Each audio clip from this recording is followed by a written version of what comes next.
Howdy and welcome back everyone to another feature here in the interactive shorts video series.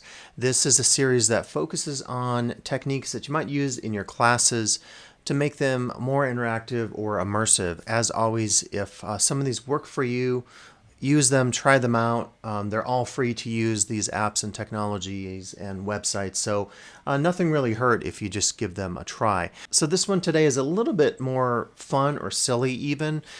This is the idea of using video filters in your Zoom class. And someone was communicating with me recently about this idea because of a particular news story. And to find this, it's kind of a meme now. This is the example. It was a CAT Zoom meeting, and if you haven't seen this, it's probably worth taking a look.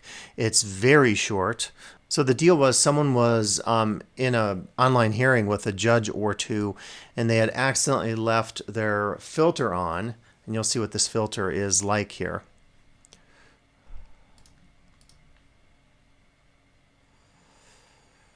And so during the hearing, the person had, I guess this is the Snapchat filter on, and they didn't know how to turn it off. And the judges weren't particularly amused when this was going on, but the person seemed to be making an honest mistake. And at one point he actually said, "No, believe me, I'm not a cat." So we're going to then look at this because it started as this funny meme that someone had related to me. So before we get to the Snapchat option, the add-on, as you probably know, you can do a lot right now with both filters and studio effects within Zoom.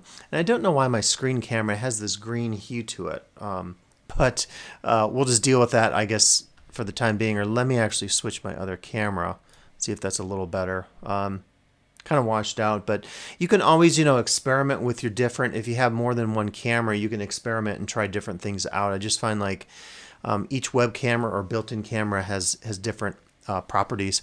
But to get started with this, the filters or studio effects, pull up your Zoom native app, which is the one that resides on your computer. And then just go up to Preferences, it's actually off screen, and click on Video. And you always get that mini version of you that you can use as an instant test if you want to do that. Click 3 down from there, or 4 down, Background and Filters. Of course, you know about your virtual backgrounds that you can try out. You can also do green screen stuff. If you want to try Studio Effects will give your picture, like you can give yourself different eyebrows if you wanted to. You can change your lip color. And what Zoom is doing, not unlike with the background feature, is it's using, computer processing to try to understand where certain parts of your face are, and then replace those with different colors and effects. So it's actually pretty slick that they can do that. Now, if you clicked Apply to All Future Meetings, you probably wouldn't want to do that because, like the guy at the court hearing, you would appear in your next meeting with all these features enabled. So anyway, just may want to think about not having that checked. If you click on Video Filters, this is where you get all the effects, and I'll go to my bigger picture here so you can see it and also have that. So you can do things like change the color profile. Sometimes that can actually be kind of nice to adjust your camera setting just because you want a different effect. Some of these are actually kind of cool and fun.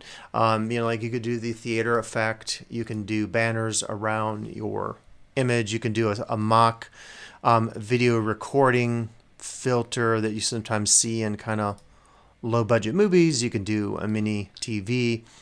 And then these other ones actually are what you're going to see with the Snapchat. It's not as involved or kind of as outlandish, but you can do all sorts of different,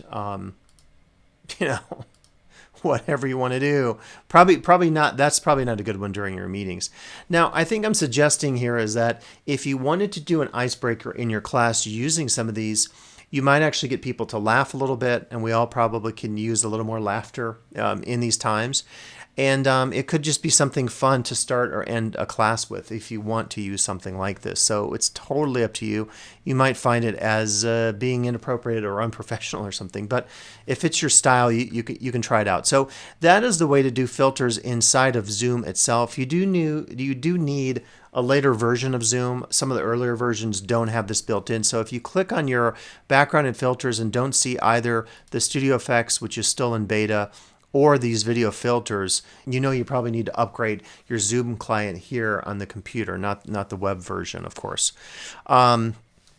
So let me show you now using the Snapchat, which is a little more full-featured. Again, I discovered this having a conversation with a faculty member talking a little bit about that snafu or gaffe that happened in the courtroom with the cat filter.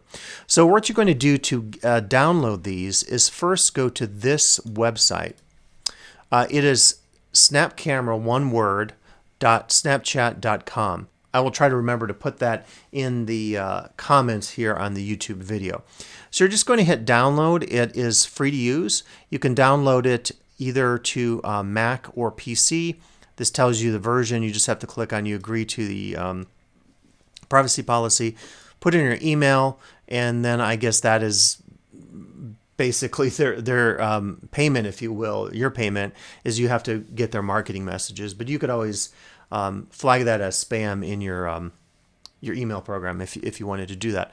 Once you download that, you'll open the program up. And I just want to say this one thing, that it's important. You have to actually have the program loaded during your Zoom session for this to work. And so I'll just load up the program, and immediately you see exactly what we're getting into here. So we're talking about video filters that will typically replace your face or even some of the background, which can be kind of cool. These are really, really silly. And when you first log on to the site, you'll see some featured ones here that you can click on. And, these are all just totally random, right? But looks pretty darn silly. And a lot of these are themed, so you can, and if you've used Snapchat, you're very familiar with these features. I find a lot of these pretty creepy. It's probably that uncanny valley that we talk about in studies of robots that look a little too real, a little too human-like. There's this whole phenomenon of the uncanny valley where it's too close to human representations. In this case, there's probably something a little uncanny or strange about some of these. The baby one is really weird. It does make you look like a baby. And then you could just click on any of these and try them out based on just, and if you open your mouth and stuff, it'll actually follow along. I feel really silly right now, by the way. It will follow along with your mouth. And again, some of these are kind of creepy. You can actually make your own. So you could do something like having a themed contest or something in your class where people could make different versions.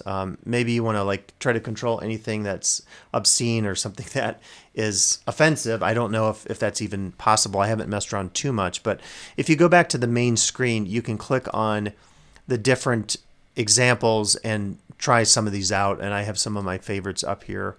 The giant donut, I think, is kind of interesting, and it says open your mouth, so you can try that out and talk.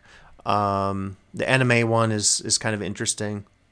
Look like a person right out of an anime. It's pretty amazing, actually, the tracking. If you look at them talking now, and it's following along pretty well. Occasionally you get these distortions, so again, it's trying to figure out exactly where your faces, and it's also doing some things to your hands too, so it's kind of shading it in with that comic book effect, and indeed the background is also doing that.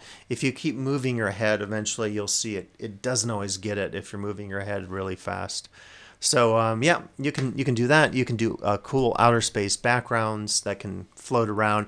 Again, in a lot of cases, if you had 30 students in a class doing this simultaneously, it'd be pretty distracting, but I think if you did it as a like an icebreaker or something like that, or an end of class activity. This is the Night City, which has a city behind you.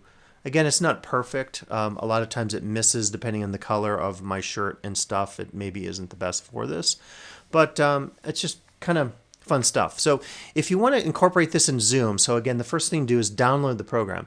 The program has to be loaded up all the while that you're on Zoom. And that's because this is actually going to replace one of your cameras inside of Zoom. So let me show you what that looks like. So we'll go to Zoom. And you have your meeting going. So right now I just have my normal camera. So I want to go down to my video tab at the bottom here. And then I have different options. So if I have a webcam, I could choose that and it will change to that webcam. But what I want to do is click on Snap Camera. It probably will be at the bottom. And by the way, you can do virtual background or filter as another way to select those that I showed you in the app itself. So that's an easy way also to get to the Zoom native filters that you can try out or experiment with. So I would just choose Snap Camera and immediately it will select the last one I have. And then what I have to do then during my meeting is if I want to change any of these, I would bring up Snap Camera, as you saw before, and then at that point I would change to the new filter, and then it's going to adjust it. This looks like straight out of a horror movie or something like that, but then it's going to adjust it within the Zoom program. Again, all of this is happening live, so if you happen to have this on during a meeting like that poor guy in the hearing with the judge, probably not going to make the best impression. I can't imagine, a horror story would be you're doing an important interview and the minute you log on you've got this filter on. Can you imagine that? You might actually get the job, depending on the position, because they might say that's pretty creative and interesting. But again, if you want to use this in a meeting, just make sure that you have that program loaded up, the Snapchat program, and then it will allow you to change on the fly and so forth. Again, if you want to experiment with this, you can click on the program and create your own face, your own version of this. You can also go in and experiment a little bit under the Settings tab. There are some things you can do. It does have the optimized for green screen. So on some of those that have the background replacement, having a green screen is always going to be better for you in terms of doing a replacement.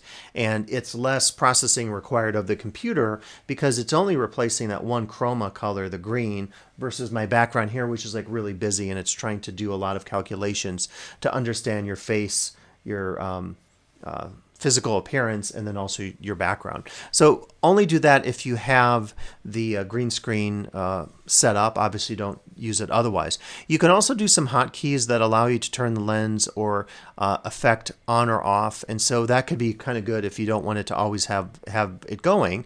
Those aren't a lot of features, but you can select the camera up here as well, and then this is where you would create a lens. So you'd click on that button. I haven't tried this. We could just see what happens.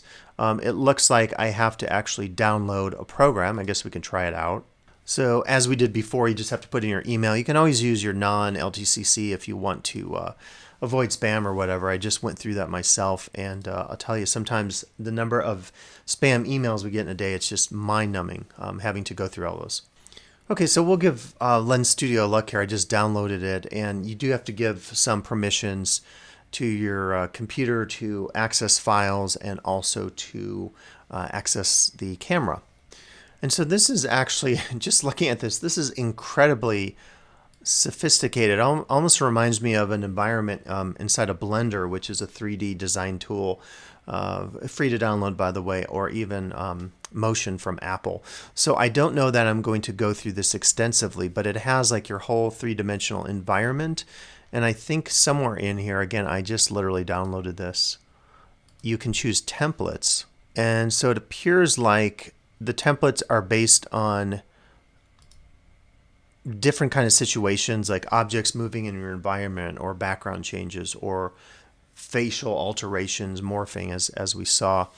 And so this looks pretty involved, frankly. So you can decide, if you have a lot of computer skills, you might want to get involved in something like this. But it is definitely quite sophisticated. And this is just showing you, I guess, what the environment will look like. And I suppose you can choose these different objects. It'd be cool to preview this. So I guess what you would do, again, I'm just messing around with the templates, is you would choose under File, Publish Lens.